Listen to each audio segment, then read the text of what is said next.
lucu burung-burung Hasete hapangnya Lagi di kutung gerung Sacuku bukca pa Onomboro gerung lagi Tei kok salai di Hihoi himbai di Jini te cinsho Hihoi himbai di Mari te cinsho Sabai di kaniko Tatong di ungklo Sabai di kaniko Tatong di ungklo Kapangi bodol sheba Mungsi di lama kolo Kena bai di o mare sho Kajani o ki cinsho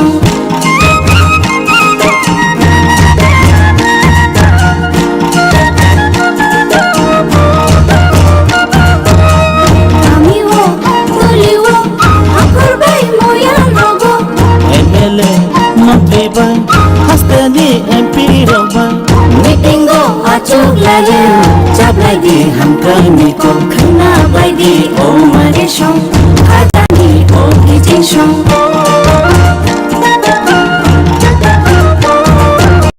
Di manto oh bawo, di gola no brumo. Di manto oh bawo, di gola no brumo. Sakami manto brumo, tunjanai no brumo kena bayi oh mare shong.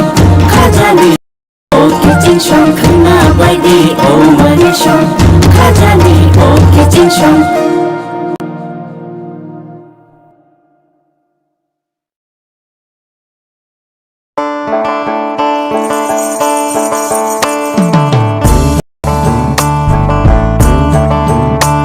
বিনা ঘরে আর থাকবে না তো কেউ বিনা ঘরে আর থাকবে না তো কেউ চারিদিকে বইছে এবার উন্নয়নের ঢেউ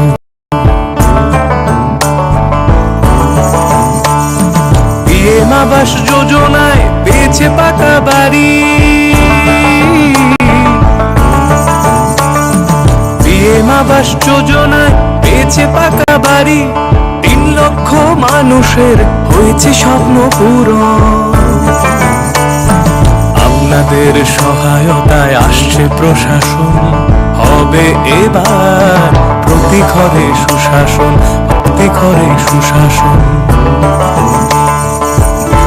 ত্রিপুরার উন্নয়নে আপনারাও অংশগ্রহণ করুন আজকেই কল করুন 1905 নম্বরে নামে মেজর অ্যাডমিনিস্ট্রেটিভ মেজর মেহাক সিং এসে আমাকে স্পেশাল আমাকে আরেকজন নামটা মিস্টার রায় ছিল ওদের দুজনকে স্পেশাল ট্রেনিং দিল তো দেশাত্মবোধের যে ভাবনা চিন্তা সে কিন্তু এই এনসিসি বা এক্সট্রা কারিকুলার অ্যাক্টিভিটির মধ্যে কিন্তু জড়িয়ে আছে আপনারা হয়তো বা অনেক জায়গায় আমি ভাষণ দিই যে অল ত্রিপুরা 1970 আমি বেস্ট স্মার্ট ক্যাডেট হয়েছিলাম তো সেই কারণে আমি যখনই দেখি এনসিসি কিভাবে ব্রাশও করতে হবে কিভাবে করতে হবে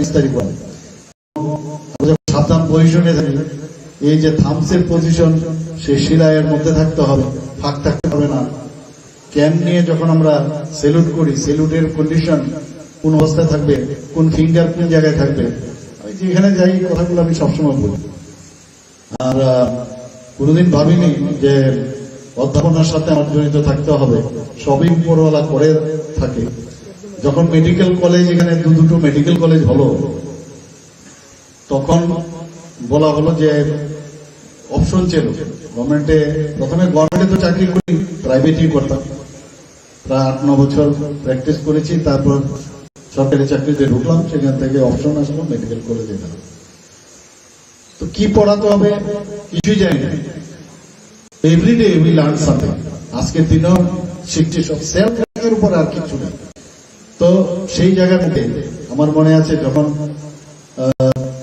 গ্রাজুয়েশন করতে গেলাম তো যাওয়ার পরে সেখানে একজন খুব নাম করা টিচার ছিলেন এবং ভালো ডাক্তার ছিলেন মানে ওই শহরের মধ্যে ওনাকে সবাই বিখ্যাত হিসাবে জানে তো আমরা বললাম স্যারের ক্লাস তো নিতেই হবে যেতেই হবে মিস করবো না গেলাম যাওয়ার পরে উনি বইটা খুললেন যে সাবজেক্টের টিচার বলে this is the first page and this is the last page and you have to study by yourself if there is any problem you can come to me এই কথা বলে উনি চলে গেলেন আমরা বললাম এটা কি পড়াশোনা হলো উনি কি ক্লাসে তো নেননি, অর্থাৎ 45 মিনিটসের মধ্যে সব পড়ানো অসম্ভব কোন টিচারের পক্ষে, শেষ হবে না। অর্থাৎ নিজের করতে হবে, নিজের যে পড়ার মাধ্যমে তার যে জানকারি সেটাই কিন্তু মনে থাকে। ঠিক আছে, অনেক জায়গায় কোনো সমস্যা হলো, আমি আরেকটা উদাহরণ দিয়ে বলছি। আমার লখনৌতে তখন পোস্ট গ্রাজুয়েশন করছি, কেজিএসসি তে লখনৌ। তো আমার এক বন্ধু আরেকটা সাবজেক্টে পোস্ট গ্রাজুয়েশন করছে আগরতলা ত্রিপুরা, এসে বলছে যে আরে আমি তো আজকে স্যারের কাছে গিয়েছিলাম এই ছুটির কাছে, তো আমি গিয়ে বলছি স্যার আমি তো এটা বুঝতে পারছি না। বলে क्यों, इसमें क्या है? कुछ नहीं, जाके पढ़ के आओ फिर से। तो बोले पढ़ के आके फिर मुझे बोलना क्या है, क्या कैसे कि पढ़े टूरे ऐसे। बोले सर पढ़ा तो हूँ लेकिन थोड़ा बहुत समझा भी, तो ठीक है और फिर से पढ़ के आओ। तो थर्ड टाइम की आवार पढ़े आसो, तो अभी कुछ समझ में आया? हाँ सर काफी अच्छा समझ में आ गया। बोले फिर से पढ़ के आओ।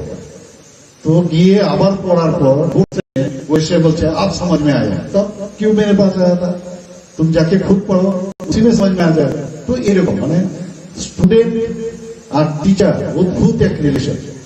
এখানে আমি যা শুনলাম, এখানে প্রিন্সিপাল ইনচার্জ যিনি আছেন শর্মাজি প্রচন্ড পরিশ্রম করছেন।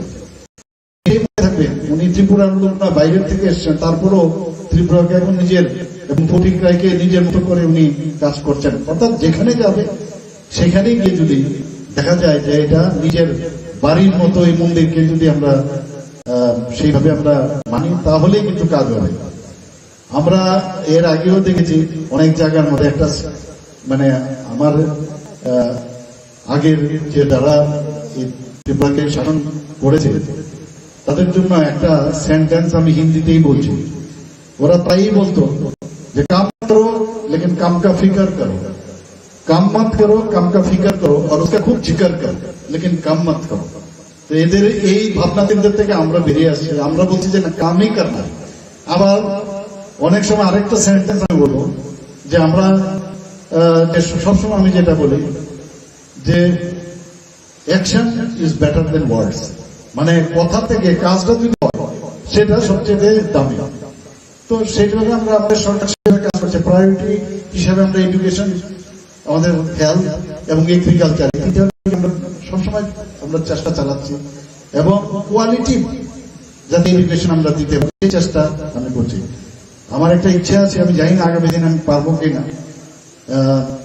আমাদের মনে আছে আমরা পরম্পরার কথা বলি, আমাদের ঐতিহ্যের কথা বলছি, তখন সুশান্ত স্যার ছিল, সুশান্ত চৌধুরী এমবিবি কলেজের অধ্যক্ষ ছিলেন। সবাই যারা পুরনো লোক তারা জানে সুশান্ত চৌধুরী যদি একবার বেরোয় সমস্ত লোক এদিক সেদিক পালিয়ে বেড়াবে, এত গুড অ্যাডমিনিস্ট্রেটর ছিল। কিন্তু আমরা স্কুলে যখন পড়তাম, ক্লাস 11 ছিল, 12 ছিল না, তো ভাবতাম এর আগে ছিল মেট্রিকুলেশন, এরপর আইএসসি হতো, তো প্রি ইউনিভার্সিটি করে তারপরে কলেজে হতো। তো শেষ পর্যন্ত আমাদের এখানে তো ত্রিপুরা ইউনিভার্সিটি ছিল না, তো আমরা West Bengal board of secondary education থেকে পাশ করেছি, ক্যালকাটা ইউনিভার্সিটি ছিল। তো সেই জায়গায় আমাদের আস্তে আস্তে করে আমরা কিন্তু যখন কলেজে যাই একটা ইচ্ছে থাকে যে স্কুলের এই যে নর্মাল ড্রেস কবে ছাড়বো, কিন্তু এখন জানি না কি কারণে যে এই ড্রেস এখনো কিন্তু ওরা মানে পিছু ঘটেনি। এখন অনেক জায়গায় একই ড্রেস পরে সবাই আসে, কবে আর ম্যাচিউরড হবে।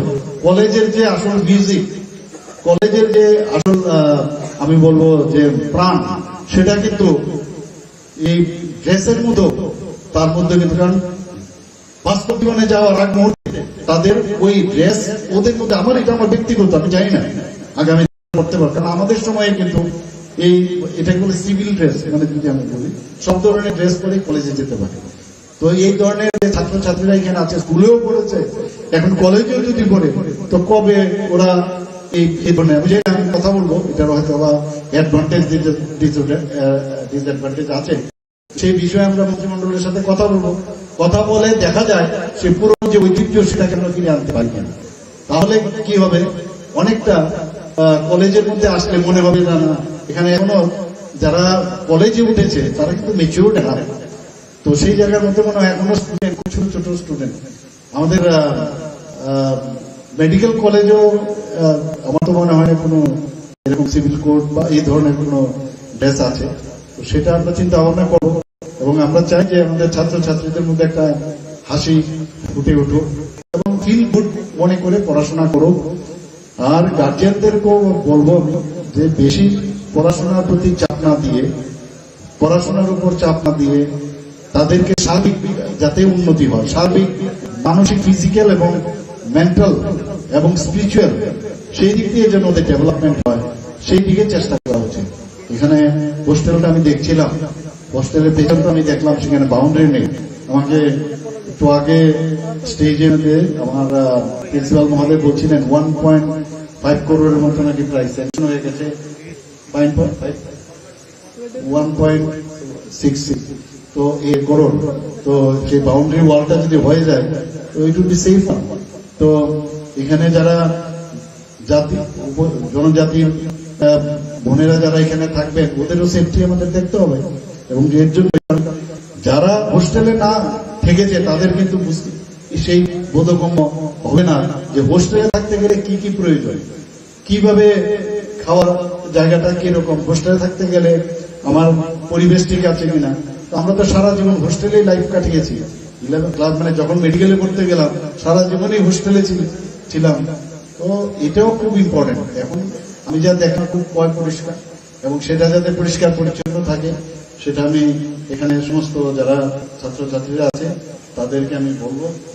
এবং এখানে ফটিক রায়ের যে আরো যেসব শুধু কলেজ না আরো বিভিন্ন বিষয়ে যেসব উন্নয়ন এখানে হয়েছে এবং ত্রিপুরা সরকার বিভিন্ন দপ্তরের মাধ্যমে আমরা সারা ত্রিপুরাতে আমরা চেষ্টা করছি সব জায়গায়, যেটা প্রধানমন্ত্রী নরেন্দ্র মোদীজি খালি উন্নয়নের কথা বলে এবং সেই উন্নয়নকে সামনে রেখে আমাদের এই সরকারও আমরা কাজ করছি।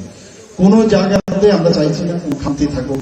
আমাদের যে সরকার, আমার সরকার এই বিষয়টা যেন সবার মধ্যে থাকে এবং সেই বিষয়ে আমরা কাজ করছি।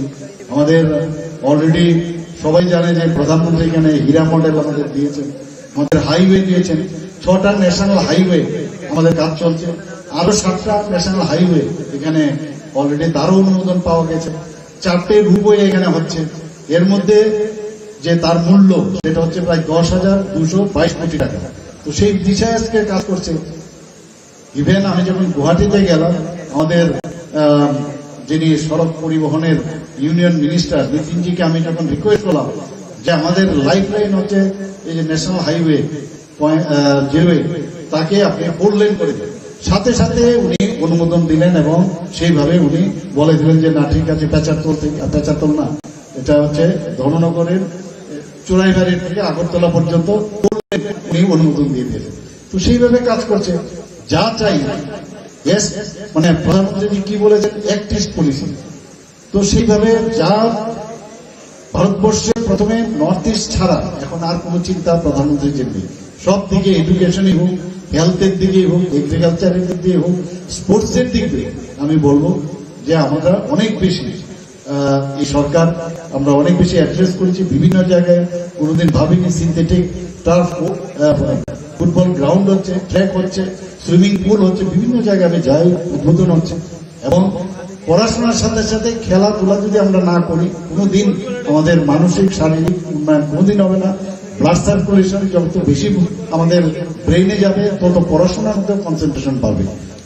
এখানে আর বেশি কিছু বলছি না। সবাইকে আজকের এই সুন্দর এই অনুষ্ঠানের জন্য এবং এখানে ফটিক রায় বিধানসভার মাননীয় এমএলএ মহোদয়কে, সুধাংশু বাবুকে আমি ধন্যবাদ দেব, প্রিন্সিপাল মহোদয়কে আমি ধন্যবাদ দেব, ডিস্ট্রিক্ট ম্যাজিস্ট্রেট এবং অন্যান্য যারা আধিকারিকরা এখানে আছেন, সভাধিপতি, সবাইকে আমি ধন্যবাদ জানিয়ে আমার বক্তব্য এখানে শেষ করছি। ধন্যবাদ, নমস্কার। বক্তব্য রাখছেন আজকের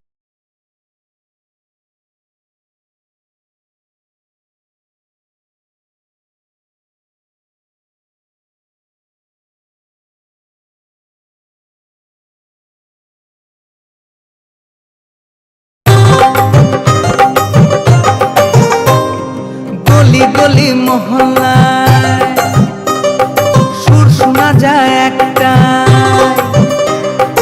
গলি গলি মহল্লায় সুর শোনা যায় একটাই, মানুষের অধিকার ঘরে ঘরে আবার আসছে সুখের দিন, হচ্ছে বিকাশ মিটিং, প্রতি ব্লকে পঞ্চায়েতে গ্রাম পাহাড়ের উন্নয়ন, হবে প্রতি ঘরে সুশাসন, হবে প্রতি ঘরে সুশাসন।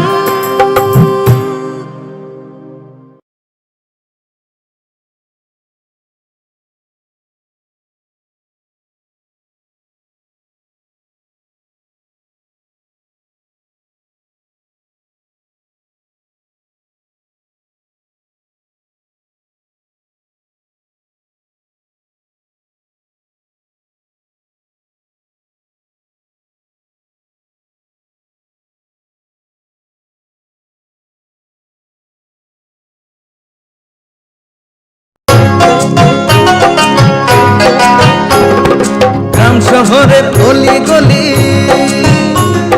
সবার মুখে একই বুলি, গ্রাম শহরের অলি গলি সবার মুখে একই বুলি, পৌঁছে দিতে উন্নয়নের সবার ঘরে প্রশাসন। এখন হবেই হবে প্রতি ঘরে